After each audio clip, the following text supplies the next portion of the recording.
Hello everyone, how are you? I hope you all are fine. आज हम लोग national institute of open schooling का secondary course psychology का module 6 work life and environmental concerns lesson 20 aptitude interest and job requirements का बचा हुआ part आज हम लोग कवर अप करने का कोशिश करते हैं। तो चलिए शुरू करते हैं। Hello dear learner of NIOS. Today we are going to cover up section 20.4 which is mental age and IQ. So let's start. Mental ability is development in nature. It increases with age. Therefore, psychologists have developed age-rated scales.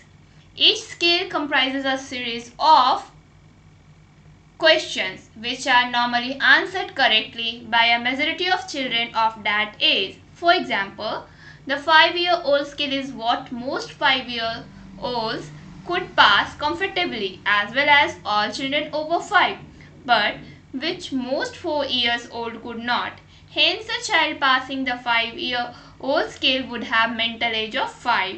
This concept of mental age by itself, it does not tell us how bright, average or dull the child is.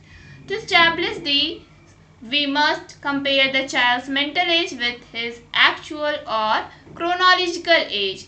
For this purpose, the concept of IQ is introduced. Intelligence quotient. IQ is the ratio of mental age and chronological age multiplied by 100. यहाँ पे एक equation दिया है IQ as को इसके calculation के लिए। IQ equal to mental age which is also called MA upon chronological age which is also called CA into 100. So जो मेंटल एबिलिटी है वो कैसा नेचर में डेवलपमेंटल है, मीन्स ये डेवलप करते जाता है और जो मेंटल एबिलिटी है वो एज के साथ बढ़ता जाता है। इसलिए जो साइकोलॉजिस्ट है उन्होंने एज रिलेटेड स्किल्स को डेवलप करा है।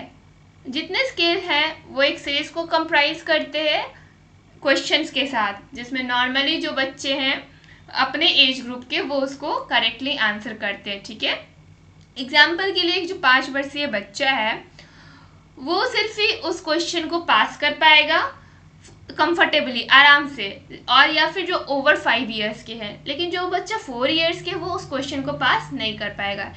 इसलिए कहा गया कि एक जो बच्चा 5 ईयर ओल्ड का है, ठीक है, उसका जो मेंटल एज है हम लोगों को पता चल जाता है कि वो 5 का हो चुका है, उसने उस क्वेश्चन को कंफर्टेबली पास कर रखा है।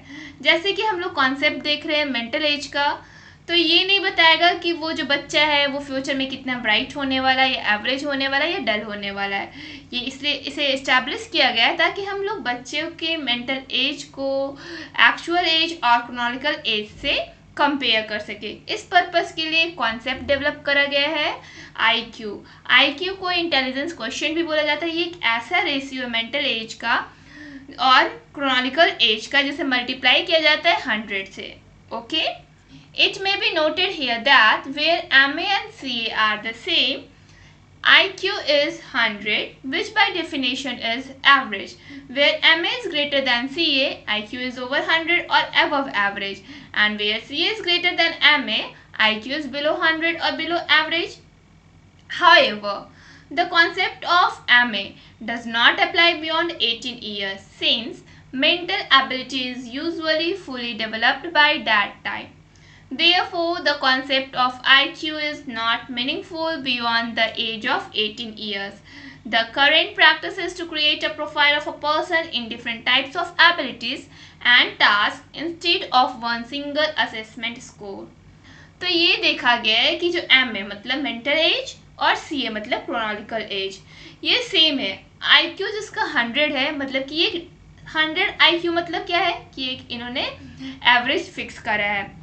अगर हम लोग देखते हैं किसी का MA बड़ा है CA से तो उसका जो IQ है वो 100 से ज़्यादा होगा या एवरेज से ज़्यादा होगा, क्योंकि हम लोगों ने 100 को ही एवरेज मान रखा है। अगर हम लोग देखते हैं किसी इंडिविजुअल में CA बड़ा है MA से, इसका मतलब क्या हुआ कि जो IQ है वो 100 से या एवरेज से बिलो है। ये जो कॉन्सेप्ट है MA का वो 18 इयर्स के बियॉन्ड में अप्लाई नहीं होता है, क्योंकि जो मेंटल एबिलिटी है वो यूजुअली उस टाइम फुली डेवलप हो चुका होता है। इसलिए ये जो कॉन्सेप्ट है IQ का वो 18 इयर्स के बियॉन्ड में मीनिंगफुल नहीं रहता। इसका कोई मीनिंग नहीं रहता कि आप IQ उस टाइम जा करके मेजर करो। जो करंट प्रैक्टिस हम लोग देखते हैं कि अभी करंट प्रैक्टिस क्या चल रहा है कि एक पर्सन के प्रोफाइल को क्रिएट करना जिसमें उसके डिफरेंट टाइप्स की एबिलिटीज़ हो और टास्क हो instead of one single assessment score. मतलब कि इसके जगह पे टाइप्स ऑफ एबिलिटीज़ और होना चाहिए वहाँ पे और टास्क होना चाहिए। Now here is in text questions 20.3 try to solve both of this question. Dear children, now we are going to cover section 20.5, which is importance and relationship among aptitude, interest and ability. It is important to make job decisions consistent with one's abilities, aptitudes and interests. These concepts are also related to choices of study in different grades or different stages of education, co-curricular activities, hobbies, learning some special skills and so on. Choice of career is a very important decision for a person. The right career decision brings happiness and job satisfaction. Therefore, job decisions need to be made in the light of accurate, reliable and up-to-date information regarding the requirements of the job and about the individual's intelligence, aptitudes and interest. तो ये बहुत ज़्यादा important है। Job से decision जो भी हम लोग लेते हैं वो कंसिस्टेंट होना चाहिए, अपने एबिलिटीज़, एप्टीट्यूड्स और इंटरेस्ट के अनुसार ही किसी को जॉब करना चाहिए, उसी से जुड़ा जॉब लेना चाहिए। ये जो कॉन्सेप्ट है वो किससे रिलेटेड है? स्टडी के चॉइसेस से, कि आपने स्टडी में कौन से डिफरेंट ग्रेड्स को स्कोर करा है या फिर आपने जो भी एजुकेशन किया है डिफरेंट स्टेजेस में, को करिकुलर एक्टिविटीज़, हॉबीज़, या फिर आपने कुछ स्पेशल स्किल सीखा है, उस पर ही आपको बेस्ट जॉब लेना चाहिए। कैरियर का जो चॉइस है बहुत ज़्यादा इंपॉर्टेंट होता है किसी भी पर्सन के लाइफ में, ये तो सबको पता है।